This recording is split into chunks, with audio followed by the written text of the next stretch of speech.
Alright जी, so welcome back to another vlog. So आज की इस वीडियो में ना हम लोग बात करने जा रहे हैं about life of NRIs in Canada. अब हम लोग जब ये वर्ड सुनते हैं ना एनआरआई, हमारे दिमाग में एक इमेज बन जाती है भाई वो देसी लोग जो विदेशों में बसते हैं, बड़े बड़े आलिशान बंगलों में रहते हैं, महंगी महंगी गाड़ियाँ चलाते हैं, महंगे महंगे कपड़े पहनते हैं और आईफोन रखते हैं। ठीक है, क्योंकि हम सबको फिल्मों में यही चीज़ें दिखाई जाती हैं। बट मुझे 5 साल हो गए कनाडा रहते हुए and I am a Canadian permanent resident. तो मैंने सोचा भाई कुछ इंसाइडर चीज़ें शेयर कर दी जाए इस लाइफस्टाइल के बारे में कि यहाँ पे क्या लाइफस्टाइल है एंड क्या नहीं है। ठीक है, भाई एनआरआईज लोग क्या होते हैं, क्या सच्चाई है क्या नहीं, वो सब चीज़ों के बारे में आज हम इस वीडियो में बात करेंगे। So without wasting much time, let's start the video. तो भैया हम इस वीडियो की शुरुआत कर लेते हैं talking about that fancy lifestyle जो कि आपको पोर्ट्रे किया जाता है। अब ऐसी बात नहीं कि कनाडा में लोग बड़े घरों में नहीं रहते या फिर महंगी गाड़ियाँ नहीं चलाते, महंगे कपड़े नहीं पहनते, ऐसा है। आई हैव अ फ्रेंड जो कि कनाडा में बॉर्न है, उसके मॉम डैड एक टाइम पे मुंबई से मूव हुए थे, तो उनका अच्छी खासी जॉब्स हैं, जीटीए में काफ़ी बड़ा घर है, महंगी गाड़ियाँ हैं और वो गवर्नमेंट जॉब करता है, वो मेरा दोस्त। और उसके अलावा एक और मेरा फ्रेंड है जो कि वो भी कैनेडियन बॉर्न है, उसकी फैमिली भी एक टाइम पे इंडिया से यहाँ पे मूव हुई थी और आज उनका बिजनेस है काफ़ी अच्छा, उनके घर पे मजराटियाँ शराटियाँ सब खड़ा हुआ, बढ़िया बढ़िया।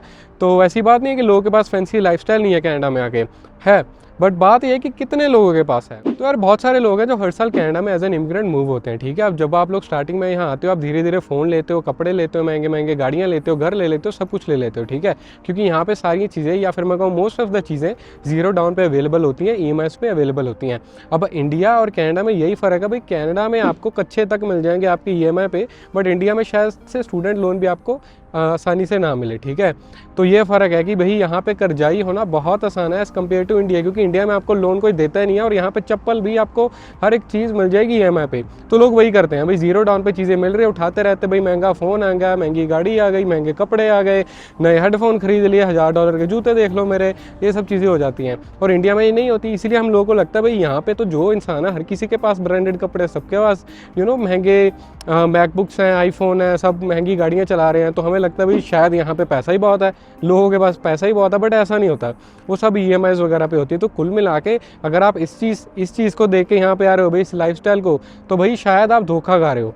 ठीक है, क्योंकि यहाँ पे जब लोगों की सैलरी आनी होती है ना, पहली तारीख को, 15 तारीख को, जब भी मान लीजिए $1000 आने मुझे 15 तारीख को मेरी जॉब से सैलरी, उसमें से 700 800 900 डॉलर पहले से ही मेरा रिजर्व्ड होगा। भाई मैंने इतना इस चीज़ की किस्तें देनी है, इस चीज़ की मेरी इंश्योरेंस जानी है, मेरे जूतों की किस्तें जानी है, गाड़ी की किस्तें जानी है, मेरा ये बिल जाना है, वो जाना है, वो सब पहले से रिजर्व्ड होता है। और कनाडा में हाई टैक्सेस भी काफ़ी ज़्यादा हैं, तो 25% 20% तो बड़े आराम से आपकी इनकम टैक्स ही ले जाती है। पे चेक आने से पहले ही आपके अकाउंट में पैसे बाद में आते हैं, टैक्स पहले ही काट के ले जाती है गवर्नमेंट। ठीक है, तो इसका मतलब ये है कि आपके शायद से महीने के एंड में $100-200 ही जेब में आ रहे हो, क्योंकि बाकी चीज़ें आपने पहले से जो रखी हुई हैं, तो महंगी गाड़ियाँ वगैरह उन सब में चले जा रहे हैं। तो भाई अगर आप लोग गूगल पे जाके स्टैट्स चेक करोगे ना, तो आपको मालूम पड़ेगा भी कनाडा अमेरिका में ऐसे बहुत सारे लोग हैं जो रातों रात सड़क पे आ जाते हैं, क्योंकि जब आपकी सैलरी के 80 to 90% वो लाइफस्टाइल मेंटेन करने में जा रहा है कि आप महंगी गाड़ी में घूम सको, महंगा खाना पीना खा सको और महंगे महंगे कपड़े पहन सको, तो आप काम से छुट्टी लेना अफोर्ड नहीं कर सकते। अब मान लीजिए आपकी तबीयत ख़राब हो गई, आपको काम से निकाल दिया, किसी वजह से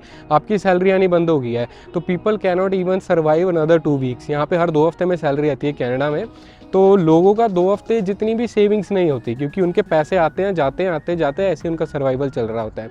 तो इन चीज़ों में मत फंसे। ठीक है, इन चीज़ों को मत दे के धोखा खाएं। और बहुत सारे लोग हैं जो क्रेडिट कार्ड डेब्ट में फंसे होते हैं। अब मैं आपको बताता हूँ ये फंसते कैसे हैं। पहले आप स्टूडेंट आते हो, आपको $1000 का क्रेडिट कार्ड वैसे ही पकड़ा दिया जाता है। ठीक है, यानी 60,000 इंडियन रुपीज़ का क्रेडिट कार्ड आपको दे दिया बैंक ने। अब लोग कहते हैं भाई ये मेरे को खर्चने के लिए पैसे दिएंगे, वो जाके खर्चते हैं और उस पर इंटरेस्ट पे करते हैं। ठीक है, और क्योंकि लोगों को पता नहीं होता भाई क्या सिस्टम से क्रेडिट कार्ड्स वगैरह वर्क करते हैं, फाइनेंशियल लिटरेसी तो अपने को कहीं सिखाई नहीं जाती। उसके बाद आप लोग ठीक है स्टूडेंट रहते हो, आपको और पैसों की ज़रूरत महसूस होती है कई बार। ठीक है, आपको फ़ीस वगैरह भरनी है या फिर आगे जाके भी लाइफ में कभी ना कभी पैसों की ज़रूरत महसूस होती है, तो वहाँ पे आपके सामने गूगल पे एड्स आने लग जाती हैं, भाई आज ही क्रेडिट कार्ड अप्लाई करो, $10,000 ले लो। ठीक है, या फिर शॉर्ट टर्म लोन ले लो, ये ले लो, वो ले लो। अब जो लोग सिंगल हैं वो भी ये चीज़ें करते हैं, और जो लोग फैमिली वाले हैं उनको भी इन चीज़ों की ज़रूरत पड़ती है। तो ऐसी चीज़ें लोग ले लेते हैं और फिर उसके बाद लौटाई नहीं जाती। ठीक है, फिर आप उस पर इंटरेस्ट पे करते रहते हो, उसके ऊपर भी इंटरेस्ट पे करते रहते हो।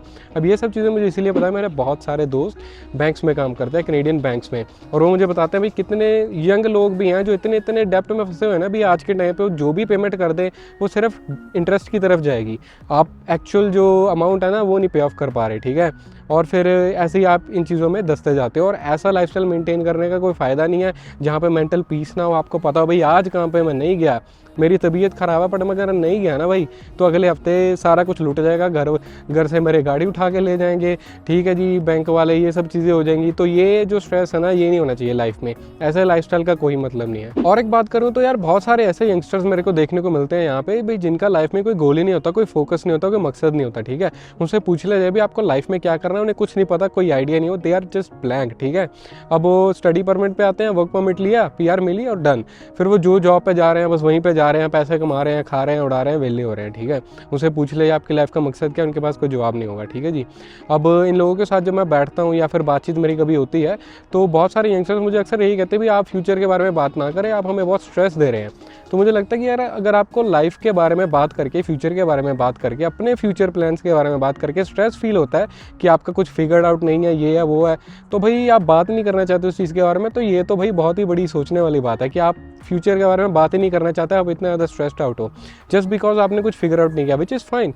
बहुत सारे लोगों ने बहुत कुछ फिगर आउट नहीं किया होता बहुत बड़ी एज तक, ठीक है, तो that is totally fine. But अगर आप उसके बारे में सोचना ही नहीं चाहते, आपको लगता है भाई आपको स्ट्रेस दे रही है ये चीज़, आप सिर्फ काम पे जाके कमा के पैसा उड़ा के वेले हो जाना चाहते हो, तो भाई यहाँ पे सोचने वाली बात है, ठीक है। क्योंकि यही लोग हैं जो एनआरआईज बन रहे हैं और यही लोग हैं कि जो आपको गलत पोर्ट्रे कर रहे हैं इमेज की, भाई हमारे पास महंगी गाड़ी है, ये है वो है, बट लाइफ में एक मकसद नहीं है भाई आपको करना क्या और कैसे करना है।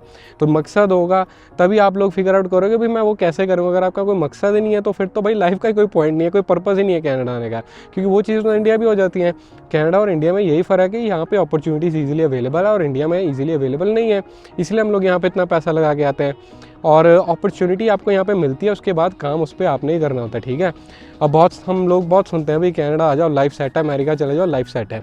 अब लोग वहाँ जाते हो, आपको अपॉर्चुनिटी मिलती है, उस पर मेहनत करोगे, ठीक है, थोड़े बहुत अच्छे बुरे दिन भी देखोगे और प्लानिंग करोगे तभी कुछ बनोगे।